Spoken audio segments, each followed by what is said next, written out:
مجھے ان کی تائید نہیں کر رہا ہوں. آدمی جب گلے تک قرضے میں پھنس جاتا ہے نا, کوئی راستہ نظر نہیں آتا, تو وہ خودکشی کے لیے جاتا. ہم کیوں نہیں تیار ہوتے؟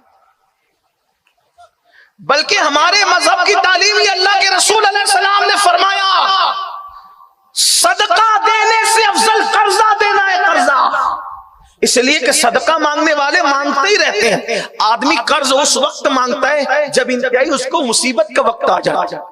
صدقے سے افضل قرضے کو قرار دیا گیا ہے. اور فرمایا یہاں تک کہ جو اپنے کسی مسلمان بھائی کو قرضہ دے گا, قرضہ, تو جب تک کہ وہ قرضہ لوٹ کر واپس نہیں آ جاتا, جتنی رقم قرضے میں دی ہے روزانہ اتنی ہی رقم اللہ اس کو صدقہ کرنے کا ثواب عطا فرمائے گا. جیسے کسی نے کسی کو 5,000 قرضہ دیا, تو اب جب تک کہ وہ قرضہ لوٹ کر نہیں آ جاتا اس کے ہاتھ میں, ہر دن اللہ اس کو 5,000 صدقہ کرنے کا ثواب عطا فرمائے گا. اب یہ چیزیں تو ختم ہوتی جا رہی ہے, کوئی کسی کو قرضہ دیتا ہی نہیں. اور حالات بھی ایسے بن گئے کہ اس قدر مسلمانوں کی اخلاقی گراوٹ ہے اللہ ماشاءاللہ, کہ ایک بار کوئی قرضہ لے لے پھر آپ کی چپلیں گھس جائیں, آپ مانگتے مانگتے تھک جاؤ, وہ کبھی لوٹائے گا نہیں, بلکہ جب دینے کا وقت آئے اور آپ مانگے تو وہ کہے گا کہ وصول کر کے بتاؤ. اسی لیے آپ قرضہ بھی لوگ نہیں دے رہے, کیونکہ لینے والوں کے حالات بگڑ گئے. لیکن جو قرضہ لے لے کر کے دبا لیتے ہیں, ان کو یہ بات معلوم ہونا چاہیے کہ ایک جنازہ اللہ کے رسول علیہ السلام کے پاس لا کر کے رکھا گیا. حضور علیہ السلام جنازہ پڑھانے کے لیے آئے اور پھر پیچھے ہوئے. فرمایا تم میں سے کوئی اور اس کا جنازہ پڑھائے, میں نہیں پڑھاؤں گا. صحابہ نے اس کی یا رسول اللہ آپ کیوں نہیں پڑھا رہے؟ کیا یہ منافق تھا؟ ظاہر سی بات ہے اگر منافق ہوتا تو حضور اور کو بھی پڑھانے کی اجازت نہ دیتے, مطلب وہ منافق نہیں تھا. تو پوچھا حضور کیوں نہیں پڑھا رہے؟ فرمایا اس پر قرضہ باقی ہے. مجھے ابھی جبریل نے بتایا کہ اس پہ قرضہ باقی ہے, تو جس کا قرضہ باقی ہو اس کا جنازہ نہیں پڑھاتا. تو مولا کائنات آگے تشریف لایا کہ یا رسول اللہ کتنا ہے؟ اتنا ہے. کہا حضور اتنی سی رقم کے لیے یہ اتنی بڑی سعادت سے محروم رہے گا, اس لیے اس کا پورا قرضہ میں اپنے سر لیتا ہوں اور اس کو بری ذمہ کرتا ہوں, سبکدوش کرتا ہوں. حضور آپ اس کا جنازہ پڑھا دیں, میں اس کا قرضہ ادا کر دوں گا. آپ اندازہ فرمائیں وہ سنتیں کہاں گئی, وہ اخلاق کہاں گئے؟ رسومات رسومات رسومات رسومات اور صرف رسومات. ہم نے سمجھ رکھا ہے کہ یہ رسومات ہی اسلام ہے. اسلام کچھ اور بھی ہے. اقبال کہتے ہیں ستاروں کے آگے جہاں اور بھی ہے, ابھی عشق کے امتحان اور بھی ہے. تو شاہی یہ پرواز ہے کام تیرا, تیرے سامنے آسمان اور بھی ہے. رسومات میں کھرے ہوئے انسان دیکھ اپنے نبی کی زندگی کو, ایک قرض میں ڈوبے ہوئے انسان کی خاطر حضور ایک یہودی کے دروازے تک جاتے اور فرماتے یہ نہ دیں گے میں دوں گا. لیکن وہ تھا جو یہودی سخت دل, اس نے کہا میں نہیں مہلت دوں گا. تو حضور علیہ السلام حضرت جابر کو لے کر ان کے باغ میں تشریف لائے اور جابر نے کہا آقا میں کیا کروں؟ سرکار نے فرمایا صبر کر, کچھ نہیں ہوگا. اور حضور اپنا گھر چھوڑ کر ان کے باغ میں بیٹھ گئے.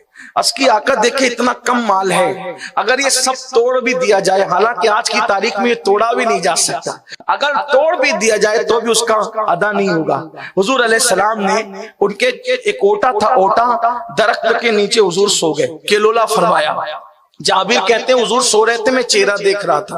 حضور علیہ السلام سوئے تھے درخت کے نیچے سائے میں. مجھے ایسا لگا اس وقت میں اب درخت کا سایہ ختم ہوگا اور دھوپ بڑھے گی, اور دھوپ بڑھے گی تو حضور کے قدموں پر آئے گی. میں اسی فکر میں تھا کہ میری آنکھوں نے دیکھا اس سے پہلے کہ دھوپ بڑھتی درخت نے اپنی ٹہنی کو دراز کیا اور مصطفیٰ جان رحمت پر سایہ کر دیا. میں نے یہ اپنی آنکھوں سے دیکھا. حضور اٹھے, وضو کیا, وضو کرنے کے بعد 2 رکعت نماز پڑھی, اور نماز پڑھنے کے بعد فرمایا جابر کوئی چیز لاؤ, یعنی ٹوکرا وغیرہ تھال وغیرہ جو بھی منگایا, فرمایا کوئی چیز لاؤ. اور پھر جابر, حضرت جابر وہ لے کر کے آئے. جانتے ہیں حضرت جابر کہتے ہیں سرکار علیہ السلام اپنے ہاتھوں سے میرے درخت کی کھجوریں توڑتے تھے اور توڑ کر کے اس برتن میں ڈالتے تھے, توڑتے تھے.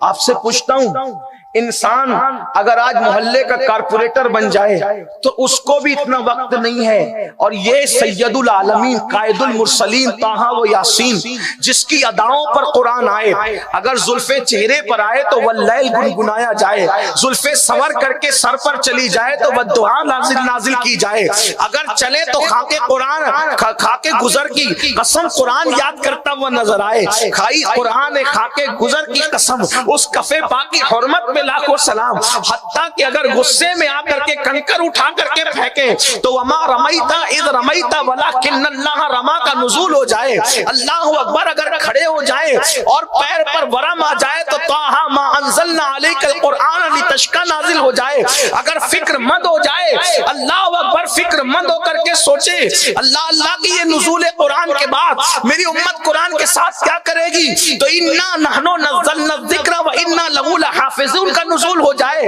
اگر امت کی کم عمری پر خیال آ جائے انا انزلناہ فی لیلۃ القدر وما ادراک ما لیلۃ القدر کا نزول ہو جائے، جس کی فکر پر قرآن آئے، نظروں کے جھکنے پر قرآن آئے، نظر اٹھ جائے شوق سے تو قد نرا کا نزول ہو جائے، آپ اندازہ تو فرمائیں جس کی اداؤں کی شان یہ ہے، وہ رسول کا انداز یہ ہے، ان کی اخلاق کریمانہ کی شان یہ ہے، ان کا خلق عظیم یہ ہے کہ حضور علیہ السلام ایک مصیبت زدہ کے لیے، ایک درد مند کے لیے، ایک تکلیف زدہ کے لیے اپنے ہاتھوں سے کھجوریں توڑ کر کے ان کے برتن میں ڈالتے ہیں، اور جب کھجوریں ٹوٹ چکی برتن بھر گیا تو میرے آقا نے فرمایا اس یہودی کو بلا لو، اور جب یہودی کو بلایا گیا تو حضور نے فرمایا کہ اب ناپ کیا جائے، اب تولا جائے۔ حضرت جابر کہتے ہیں کسی بھی طرح کھجوریں اتنی نہ تھی کہ تول کر کے اس کا جو وہ دیا جاتا، لیکن میرے آقا نے اپنے سامنے اس کو تلوایا، اور جب وہ تولی گئی تو جتنا دینا تھا وہ ادا بھی ہو گیا اور باقی کے کھجوریں بچ بھی گئی۔ اللہ اکبر۔ حضور علیہ السلام لوگوں کی مصیبت میں صرف اللہ تیرا بھلا کرے کہہ کر کے گزر نہیں جاتے تھے، حضور علیہ السلام یہ کہہ کر کے کہ یا تیری تکلیف دور ہو جائے، حضور علیہ السلام یہ کہہ کر گزر نہیں جاتے تھے۔ فزیکلی طور پر حضور کے اخلاق کریمانہ کی شان یہ ہے، حضور اس شان سے لوگوں کی مدد کرتے تھے۔ میرے آقا علیہ السلام کے پیارے دیوانوں، کیا اپنی زندگیوں میں بھی یہ ہے؟ اللہ اکبر۔ کسی بہت بڑے مفکر نے کہا تھا مرنے کے بعد اپنے کسی بھائی کو کاندھا دینے والی قوم، مرنے کے بعد اپنے کسی بھائی کو کاندھا دینے والی قوم، کاش کہ جیتے جی اس کو تو کاندھا دینا سیکھ جائے۔ اگر تو زندگی میں اس کو کاندھے سے سہارا دے دے تو پھر اس کی زندگی کی قیمت بھی بڑھ جائے گی، اس کی خوشیوں میں اضافہ بھی ہو جائے گا، لیکن ایسا نہیں ہوتا۔ میرے پیارے آقا صلی اللہ علیہ وسلم کے پیارے دیوانوں، آج قوم جو ہے وہ دکھ میں گرفتار ہے، آج قوم تکلیف میں گرفتار ہے، اور ہمارا حال یہ ہو گیا ہے کہ ہم خود غرضی کی طرف ہیں۔ اللہ اکبر۔ آئیے آپ کو بتاؤں کس قدر رسول اللہ صلی اللہ علیہ وسلم کی قربانیاں ہیں۔ بلکہ ایک بات مجھے یاد آئی، ایک مرتبہ کا واقعہ ہے، ایک شخص آتا ہے اور آ کر کے اللہ کے رسول کی بارگاہ میں حاجت پیش کرتا ہے، یا رسول اللہ میری فلاں حاجت ہے۔ تو آقا فرماتے ہیں اس وقت تو بظاہر میرے پاس دینے کو کچھ نہیں ہے، ایک کام کرو فلاں دکاندار کے پاس جاؤ اور میرا نام لگا کر کے اس سے وہ چیز لے لینا، اور اس سے کہنا کہ وہ قرض میرے اوپر رکھے، میرے پاس جب آئے گا کہ میں قرضہ ادا کر دوں گا۔ یعنی بظاہر دینے کے لیے بظاہر پاس میں کچھ ہے نہیں، تو حضور علیہ السلام کیا کر رہے ہیں؟ اس دکاندار سے اپنے نام پر دلوا رہے کہ قرضہ میرے نام پر چڑھا دیا جائے، میں آئے گا تو ادا کر دوں گا۔ یہ منظر فاروق اعظم نے دیکھا تو فاروق اعظم نے عرض کیا یا رسول اللہ میرے ماں باپ آپ پہ قربان، حضور آپ اتنی مشقت نہ فرمائیں، اتنی مشقت کا آپ کو حکم نہیں دیا گیا ہے کہ آپ قرض لے لے کر لوگوں کی تکلیفیں دور فرما رہے ہیں۔ تو چہرے پہ ناگواری کے آثار آ گئے، فاروق اعظم سے ناراضگی ظاہر فرمانے لگے کہ تم ایسی بات کرتے ہو۔ وہ منظر کسی صحابی نے دیکھا تو دیکھ کر کہتے ہیں یا رسول اللہ آپ کھلے کھلے ہاتھوں سے خوب سخاوت کیجئے، کھلے کھلے ہاتھوں سے خوب سخاوت کیجئے۔ تو چہرہ یہ بات سن کر کے کھل اٹھا اور فرمایا واللہ میرے اللہ نے مجھے اسی بات کا حکم دیا ہے تاکہ میں لوگوں کی مدد کرتا رہوں۔ میرے پیارے آقا صلی اللہ علیہ وسلم کے پیارے دیوانوں، دراصل معاملہ یہ ہے ہے، ہم صرف درد بھری تقریروں تک محدود ہو گئے، ہم صرف فکر انگیز کانفرنسوں کے عنوانات تک محدود ہو گئے، جب تک کہ فزیکلی طور پر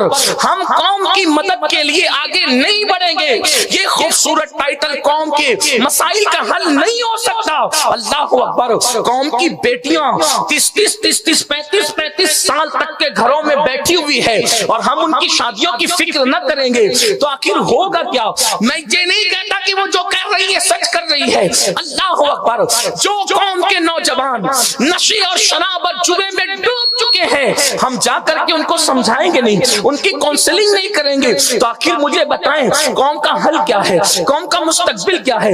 بلکہ آج تو منصوبہ بند طریقے سے شراب، جوا اور حرام کاریاں ہمارے سماج میں پرموٹ کرنے کی کوشش کی جا رہی ہے، اس لیے کہ ہمارے جوانوں کو اخلاقی گراوٹ کا شکار کیا جا رہا ہے۔ میرے آقا صلی اللہ علیہ وآلہ وسلم کے دیوانوں، خدا کے لیے اگر اللہ نے آپ کو کچھ اثر و رسوخ عطا کیا ہے تو آئیے آگے بڑھیے۔ بڑی معذرت کے ساتھ ہم جب کہیں تو لوگوں کو تکلیف بھی ہوتی ہے، میں کہتا ہوں اپنے بزرگوں کے مزارات پر 2-2 کروڑ اور مسجدوں پر 2-2 کروڑ کا مینار اور گنبد بنانے کی بجائے آؤ قوم کی اس بکھرتی ہوئی کیفیت کو سنوارنے کی انہی بزرگوں کے احسان و ثواب کے نام سے کوشش کریں۔ ہماری مسجدوں کو 2 کروڑ کے مینار کی ضرورت نہیں ہے اور نہ ہمارے بزرگوں کو 2-4 کروڑ کے گنبد کی ضرورت ہے۔ بزرگوں کے آستانوں پر گنبد ضرور ہونا چاہیے، میں اس کا مخالف نہیں، لیکن یہ جو کمپٹیشن چل رہا ہے کہ اگر فلاں والوں نے اتنا کیا تو ہم اتنا کریں گے، میں کہتا ہوں کاش کہ گنبد اور مینار میں کمپٹیشن کرنے کی بجائے جتنا اونچا مینار لے جا رہے ہو اپنی قوم کو اتنی اونچائی پر لے جانے کی کوشش کرو، تو شاید جو زیر گنبد سو رہے ولی ایسے 4-6 آپ کی کوششوں سے اور پیدا ہو جائے۔